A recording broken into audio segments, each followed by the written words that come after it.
Hello everyone, my name is Gerard Ibarra, host of the We're Just Getting Started series.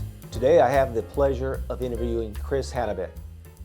Chris Hanebeck is a seasoned professional whose career spans well over 25 years. During this time, he's held various executive roles in Fortune 500 companies, successfully led turnarounds for private equity, and helped several technology startups become successful. Throughout, he has been an innovator and technology strategist, focused on supply chain management.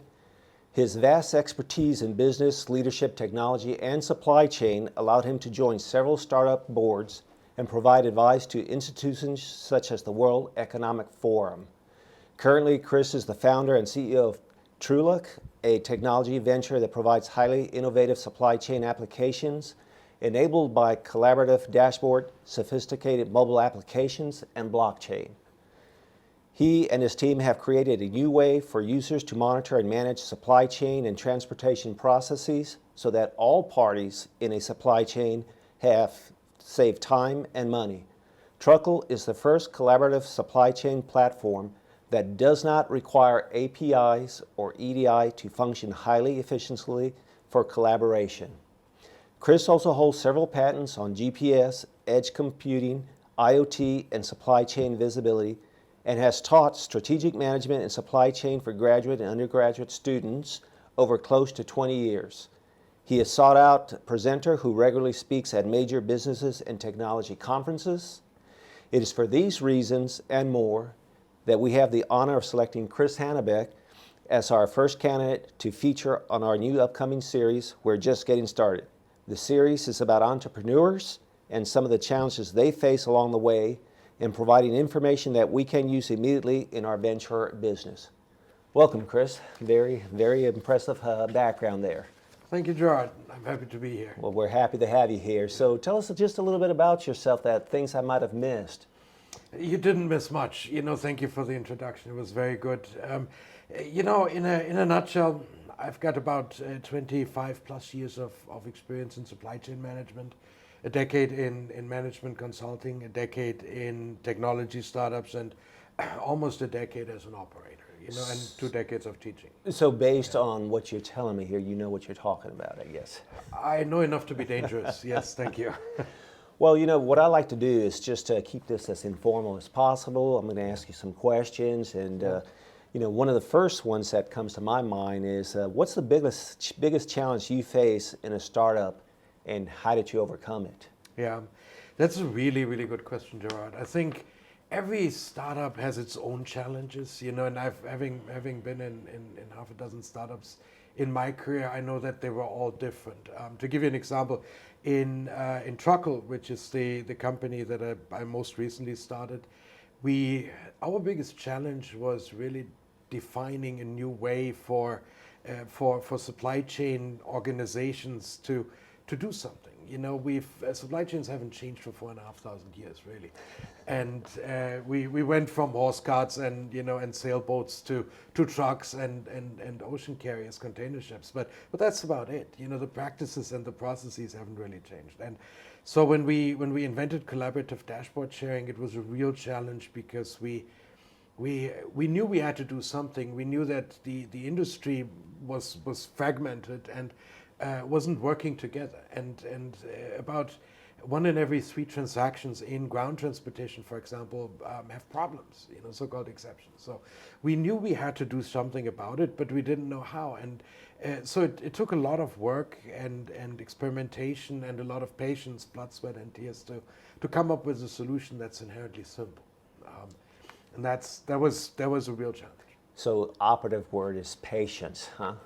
And sometimes, yes, yes, and but impatience helps a great deal as well. I hear you there. So now that you told us how you might have overcome those biggest challenges, can you tell us what's your most considerable obstacle that you must face head on today? Diffusion, clearly, and I think for every startup, every founder knows this well. It's you never actually stop developing the business, right? When you don't have customers and you're running an MVP, it's the first 2 customers that you really need. When you have those first 2 customers, or maybe 3 or 5, then it's the next 15 or the next dozen, right? And so you grow the business but you never stop actually being hungry. You never stop saying, well, now here comes the next step, here comes the next, the next iteration of scaling. And so there's always something new. It's always, so it seems a little odd here. At first you were talking about patience, but then based on what you're describing here, it sounds like, hey, we got to get our feet rolling here so we can get things moving. I think so, and it's what I mean by patience is not necessarily that you should be very patient. In fact, I think it's good to be impatient. It's sometimes you have to wait for the right thing to come along. Sometimes things progress organically. One of the things I've learned is that nobody's born with all the answers. And no business is born with all the answers. You start with a good idea, but then as you move along the route, and you take twists and turns, you make decisions whether to go left or right. All those greatly influence where you end up, but it's not something you foresee in the beginning. I see. So route, no pun intended, based on your logistics and supply chain background. Yes. So let me ask you this: was there ever a time you were ready to quit, and if so, how did you get past that sensation? I think any entrepreneur who tells you that they weren't at one point or another ready to quit is lying. Unless you're extremely lucky and within 2 weeks you're vastly successful and you never actually go through the trials and tribulations of starting a company, you will have points where you're incredibly frustrated, where you're down on your luck, where things aren't working out. If you name any entrepreneur, they've had these issues.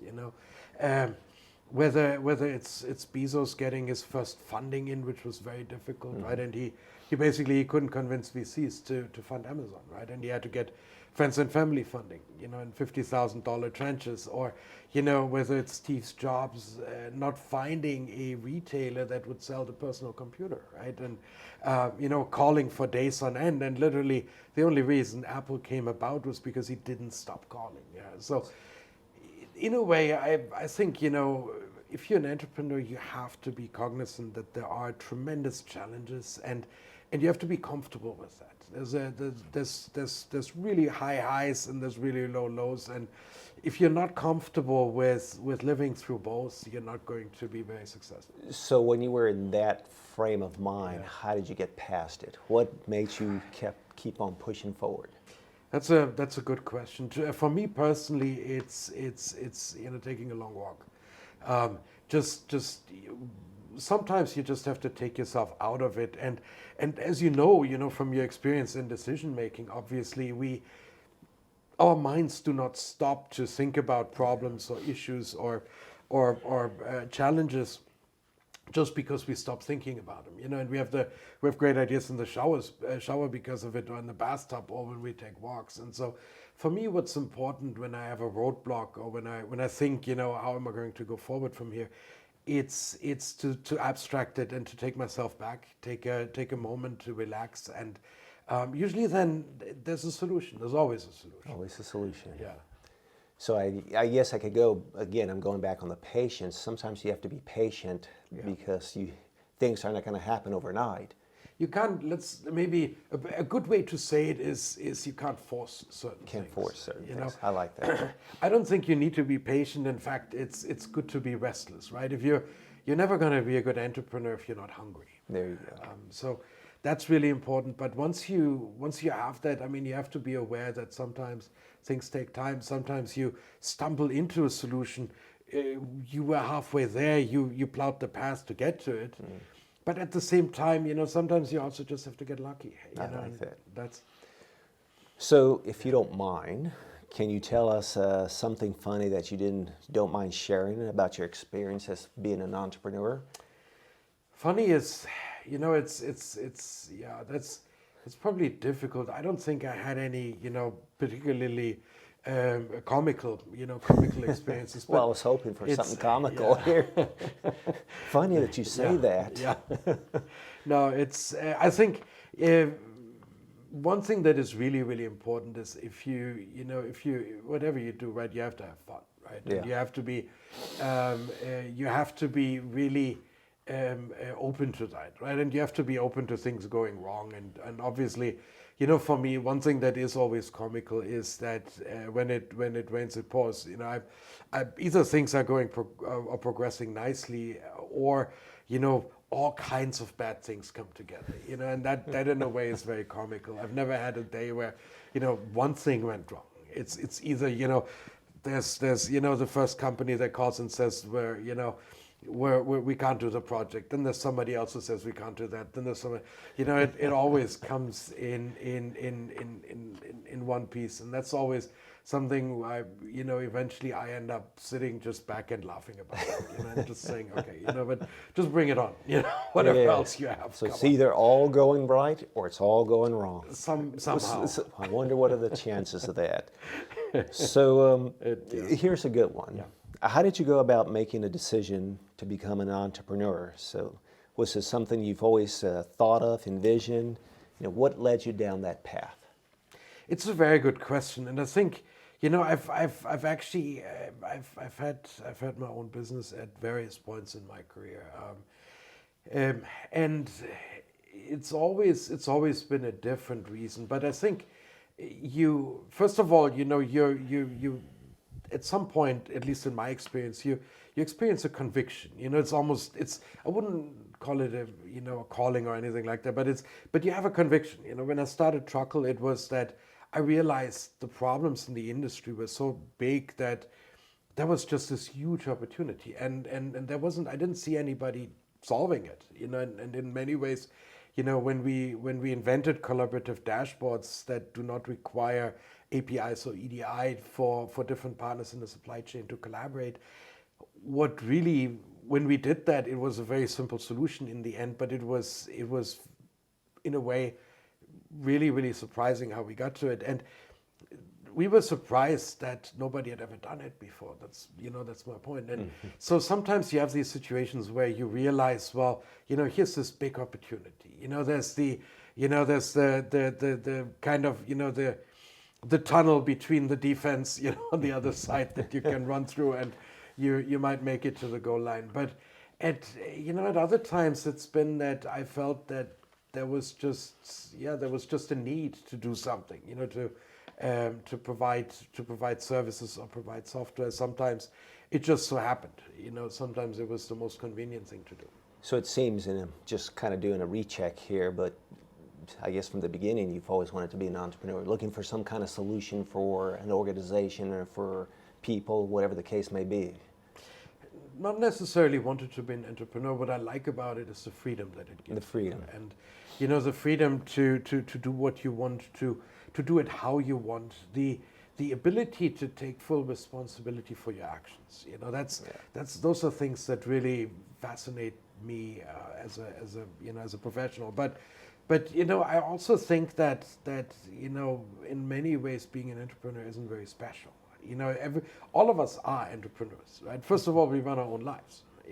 Then we're moving into a time and into I think we're moving into an era in business where you'll see virtually everybody being an entrepreneur in one way or another.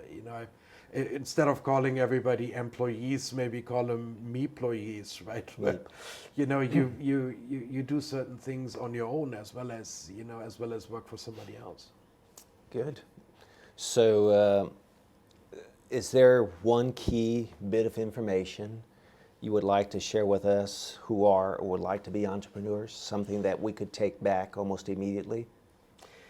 I think, in terms of, the lessons I've learned, one is clearly persistence. People aren't successful because they're the smartest.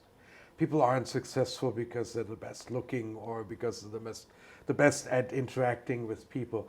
The people that are the most successful are the people that are persistent. Don't give up is my advice. If you and theoretically it'll always be right? If you adjust what you're doing and you never give up, eventually you'll be successful. It'll be right. But of course it's easier said than done, and so but if you believe in your idea, you always have to second guess yourself and question, is what I'm doing the right thing? But once you come to the conclusion, yes, I still believe what I do is correct and it's the right thing, and it's the right thing for the industry, or for for people, or for I'm helping people to become better professionals, then just don't give up. It's as you know, famously Edison once said he invented 1,000 ways of not building a light bulb before he invented the light bulb, right? He failed 1,000 times. And, yes, he did. Sometimes that's very important to fail, right? And it pushes you forward. So don't give up is my advice. Good advice there. Yeah. So, one of the things I like to do after an interview or coming to an end here is kind of do a rapid fire, where I'm just going to throw out some things and you're just going to answer what first comes to mind. So no pressure here. Immediate no association. Pressure. Good. There you go. There you go. So I'm going to ask, and you just tell me. So favorite food? Gosh, that's a really tough one. Oh my gosh. Would you like to take a pass on that? No, I just have so many. I would say filet mignon. Filet mignon. Yeah. All right. Favorite movie? Chinatown. Jack Nicholson. Chinatown. Favorite color? Blue. Favorite entrepreneur or investor? Steve Jobs. Steve Jobs. Favorite time to work? From 6 a.m. to 12 p.m. Well, that's giving me a whole range there. That's cheating there. 10 a.m. That's cheating. 10 a.m. Okay, 10 a.m. 10 a.m. is my golden hour, 10 to 11. 10 to 11, okay. Favorite coffee? Espresso, Italian. Italian, very good. Sigafredo. Good. Yeah. What was that brand again? Yeah, Sigafredo. Well, Filicori actually is probably. So you know your coffees, because I don't know which, I just go down to the store and get coffee. If it tastes good, I like it. So outstanding. And what about favorite beer? König Pilsner, a German beer. You can get it at Central Market. I've had the German beers, very good. Yeah. My brother, he never liked beer. And when he went to Germany, he was stationed there. Yeah. He called me and told me, I hate beer, but here I love every one. He says they're so much different. Yeah. And I remember when we went to go visit him, the beers were just phenomenal. It's got a 1,000-year tradition, and we've got purity laws that are 500 years old. So a lot of it comes down to just taking it very seriously. You see a lot of Germans obviously drinking beer. I mean, the per capita consumption is through the roof compared to other countries. So that makes for a good product. Makes for a good product. Yeah. Well, I sincerely appreciate your time, and I want to ask you, is there anything you want to close up with? Anything you'd like to say before we conclude our little one-to-one meeting? To all the entrepreneurs out there, I think, the most important thing is follow your dreams. If you're convinced of something and if you find evidence that you're right, then don't let anybody ever tell you otherwise. There have been lots and lots of entrepreneurs who were very successful after being told that they never would be. The only reason they're around is because they persisted and because they followed their dreams. So whatever you do, whatever you feel you need to do it and follow your dreams. Well, very good. So that was Chris Hanebeck, founder and CEO of Truckl. I'd like to welcome everybody to come and see this and see our next We're Just Getting Started series. This is Gerard Ibarra. Talk to you soon.